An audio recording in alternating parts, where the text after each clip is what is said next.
सच ही कहा किसी ने। ऊपर वाला हमें बेहिसाब देता है, लेकिन एक हम हैं कि नाम भी गिन गिन कर जपते हैं। आज आपको एक छोटी सी कहानी सुनाती हूँ जीवन में सरलता की। एक लड़का था जो थोड़ा आलसी था और उसे कामकाज करना पसंद नहीं था। वो घर में पड़ा रहता था, लेकिन मन से बड़ा ही सरल और सहज था। उसने सोचा क्यों ना मैं किसी आश्रम में चला जाऊं, वहाँ तो भोजन भी पर्याप्त मिलेगा और मुझे ज़्यादा काम भी नहीं करना पड़ेगा, बस मैं रात दिन भगवान का नाम जपता रहूँगा। यही सोचकर वह एक आश्रम में गया और वहीं पर रहने लगा। रोज अच्छा था, सुबह से पूजा पाठ होता, थोड़ा वो काम करता, पका हुआ भोजन मिल जाता, खाता और प्रभु का नाम लेके सो जाता।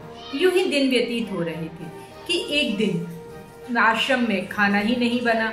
वो बड़ा परेशान हुआ। उसने सोचा शायद आज नाश्ता नहीं मिला, भोजन के समय तक मिल जाएगा। लेकिन जब भोजन का समय आया तो वो भी नहीं मिला। तो वो दौड़ के अपने गुरुजी के पास गया और उसने कहा, गुरुजी आज खाना क्यों नहीं बन रहा है?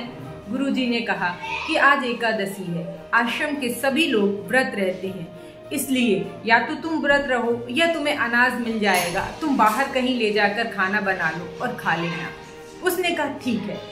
उसको खाना अनाज दे दिया गया, वो बाहर। लेकिन गुरुजी ने कहा एक बात ध्यान रखना, तुम जब भी तुम भोजन बनाओ तो सबसे पहले प्रभु को बुलाना, उनको भोजन कराना, उसके बाद खुद ग्रहण करना। चूंकि वो बहुत सीधा सादा और सरल था, उसने गुरु की बात मानी और बोला ठीक है। वो अपना अनाज लेके बाहर गया और खाना बनाने लगा। खाना बनाया उसने खाना 2 लोगों के हिसाब से बनाया था, एक प्रभु के लिए एक अपने लिए। तो बैठ गया। अब वो खाना रख के सामने बैठ गया और बुलाने लगा, हे राम जी आइए भोजन ग्रहण करिए, तब मैं भोजन ग्रहण करूंगा, हे राम जी आइए। उसकी सरलता से प्रभावित होकर प्रभु श्री राम वहां आ गए और उन्होंने, लेकिन ये क्या, वो अकेले नहीं, उनके साथ सीता जी भी थी।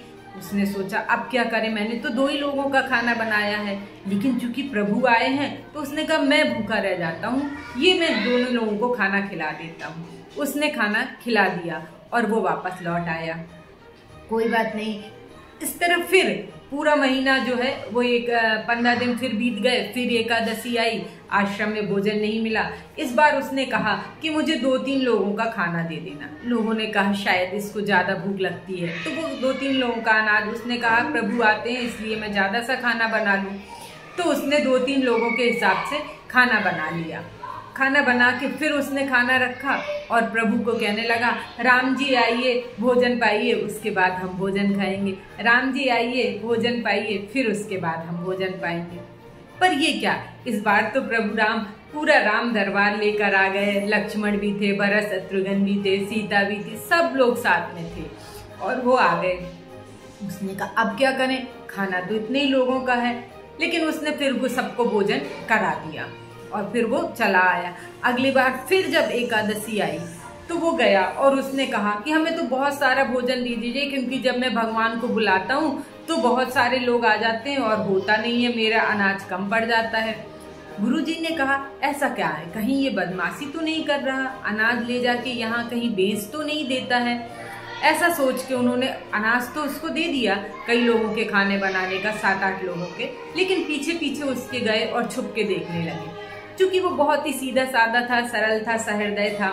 उसने कहा अब मैं खाना ही नहीं बनाता हूँ, मैं जितना खाना बनाता हूँ राम जी उससे ज्यादा लोगों को लेके आ जाते हैं, मैं क्या करूँ, मैं तो अनाज लेके बैठा हूँ और मैं राम जी को बुलाऊंगा। जब वो आएंगे जितने लोग, तभी हम कहेंगे आप ही लोग खाना बना लो और ये खा लो। उसने बैठ गया और जब भोजन के अनाज रख के वो प्रभु को बुलाने लगा, राम जी आइए भोजन पाइए राम जी। इस बार क्या हो गया, राम जी तो आए ही आए, साथ में बहुत सारे लोगों को लेके आ गए। अब आए तो उसने कहा प्रभु आप आ गए, लेकिन प्रभु ने कहा लेकिन भोजन तो बना ही नहीं है। उसने कहा मैंने इसीलिए नहीं बनाया था, मैं अनाज रख के बैठा था कि अब पता नहीं कितने लोग आ जाएंगे, फिर मैं क्या बताऊं, खाना कम पड़ जाता है, मैं भूखा रह जाता हूँ। तो मैंने कहा जितने लोग आएंगे खुद ही खाना बनाएंगे, खाएंगे और चले जाएंगे। अब ऐसा वो बात करता जा रहा था। वो प्रभु बोले ये भी अच्छा है, चलो सब लोग खाना बनाते हैं और खाते हैं। खाने लगे। उसके गुरुजी ये सब कुछ पीछे छुप के देख रहे थे। वो उसके पास आए, बोले क्या बात है? बोले देखो ना गुरुजी, राम जी आए हुए हैं और खाना बना रहे हैं, सब लोग खा रहे हैं। बोले नहीं नहीं ये तो झूठ है, मुझे तो यहाँ कोई नहीं देख पा रहा। बोले ऐसे कैसे संभव हुआ कि आपको नहीं दिख रहा? मुझे तो दिख रहे हैं, राम जी हैं, सीता जी हैं, लक्ष्मण जी हैं, भरत हैं, शत्रुघ्न और भी उनके साथ बहुत सारे लोग हैं।